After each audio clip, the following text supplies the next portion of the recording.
Assalamualaikum warahmatullahi wabarakatuh. Alhamdulillahirrabbilalamin. Kita bertemu lagi dalam video pembelajaran hari ini. Tapi sebelum belajar, kita sama-sama berdoa dulu yuk. Bismillahirrahmanirrahim. Raditu billahi rabbah wa bil islami dinah wa bi Muhammadin nabiyya wa rasulah. Rabbi zidni ilma warzuqni fahma. Amin. Oke adik-adik, sekarang kita akan mulai belajar tentang peran iptek dalam kegiatan ekonomi. Nah, ini dikhususkan peranan iptek dalam menunjang kegiatan ekonomi, seperti produksi, distribusi, dan konsumsi. Adapun tujuan pembelajaran pada hari ini diharapkan melalui kegiatan pembelajaran, peserta didik dapat mendeskripsikan peran iptek dalam menunjang kegiatan ekonomi, yaitu kegiatan produksi, distribusi, dan konsumsi dengan teliti dan tanggung jawab. Oke adik-adik, yang pertama kita harus tahu dulu nih iptek itu apa. Apakah yang dimaksud dengan iptek? Iptek adalah ilmu pengetahuan dan teknologi. Nah, ini hadirnya iptek ini sebagai akibat dari berkembangnya aktivitas manusia untuk memenuhi kebutuhannya. Dan pesatnya perkembangan iptek ini tentunya membawa manfaat untuk kemajuan peradaban umat manusia. Nah, hal ini ditandai dengan apa? Nah, sekarang kita lihat ya bahwa banyak bermunculan teknologi-teknologi canggih di sekitar kita. Oke, kita ambil contoh smartphone ya. Nah, zaman dulu itu handphone itu kan ukurannya besar-besar, terus juga terbatas ya, hanya menerima telepon dan mengirim pesan. Tapi sekarang handphone sudah menjadi smartphone yang sangat canggih ya. Bisa di layar sentuh, kemudian juga bisa mengakses banyak hal. Dan juga banyak sekali fitur-fitur yang tentunya memudahkan aktivitas manusia. Dan dengan semakin berkembangnya iptek tentunya membawa dampak positif dan juga dampak negatif. Nah, kali ini kita akan bahas dampak positifnya dulu. Yang pertama, dapat memenuhi kebutuhan hidup manusia. Lalu yang kedua, dapat membuat segala sesuatu lebih cepat dan lebih mudah. Yang ketiga, dapat mempermudah untuk memperluas informasi.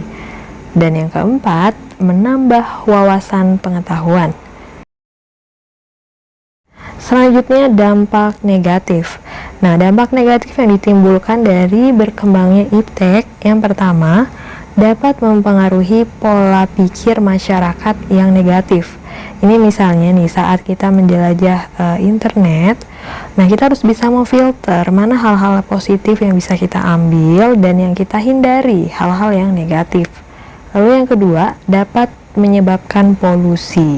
Yang ketiga, dapat membuat orang semakin malas. Dan yang keempat, dapat menimbulkan kerusakan. Oke, selanjutnya kita akan membahas tentang perkembangan iptek yang memberikan dampak positif bagi kegiatan perekonomian. Yang pertama, produksi. Iptek dapat menunjang kegiatan produksi nih, terutama kebutuhan akan mesin-mesin produksi, bahan baku untuk produksi, dan bahan penolong untuk produksi. Lalu yang kedua ada distribusi. Nah, iptek ini memberikan kemudahan untuk distribusi ya atau penyaluran barang yang tentunya akan memperlancar, kemudian juga mempercepat barang sampai ke tangan konsumen. Lalu yang ketiga, konsumsi. Iptek dapat memberikan kemudahan konsumen dalam proses pemenuhan kebutuhan. Konsumen dapat dengan cepat dan mudah untuk memperoleh barang atau jasa yang dibutuhkan. Seperti yang sudah dijelaskan di slide sebelumnya ya, bahwa dengan berkembangnya iptek di kegiatan ekonomi dapat membawa dampak positif dan juga dampak negatif. Nah, ini Ibu akan menjelaskan lagi Dampak positifnya ya secara garis besarnya yaitu produksi barang dan jasa tentunya akan semakin cepat dan juga semakin mudah ya, karena tenaga manusia sudah digantikan oleh tenaga mesin. Dan dengan adanya perubahan atau pergantian dari tenaga manusia ke tenaga mesin, otomatis menyebabkan bertambahnya pengangguran. Karena apa? Tenaga kerja manusia sudah tidak terlalu dibutuhkan lagi, karena dengan menggunakan tenaga mesin itu bisa lebih cepat, hasil produksinya lebih banyak. Oke, selanjutnya nih, dengan berkembangnya iptek tentunya akan mempengaruhi apa? Pola perilaku masyarakat atau manusia itu sendiri. Nah, masyarakat ini harus mampu memilih dan memilah teknologi yang diperlukan sesuai dengan kebutuhannya.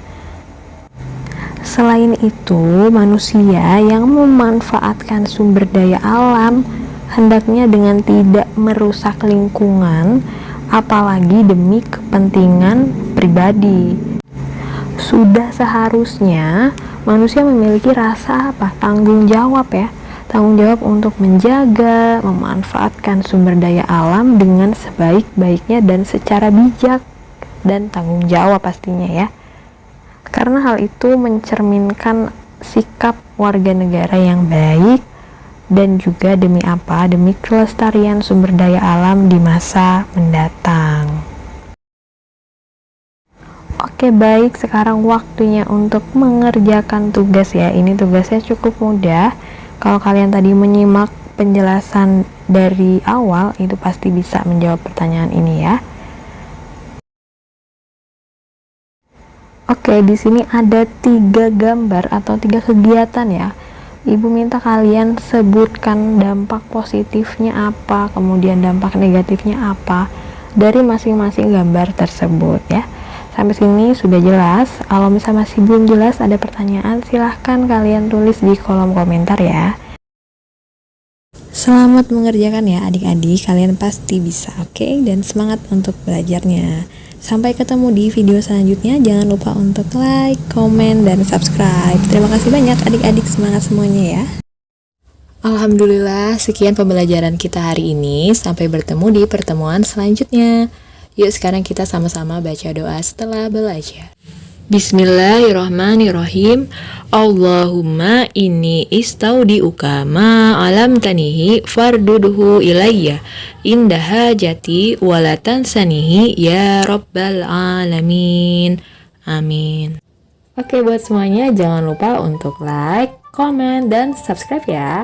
Terus dukung channel ini jadi channel favorit kalian. Oke, terima kasih banyak. Wassalamualaikum warahmatullahi wabarakatuh.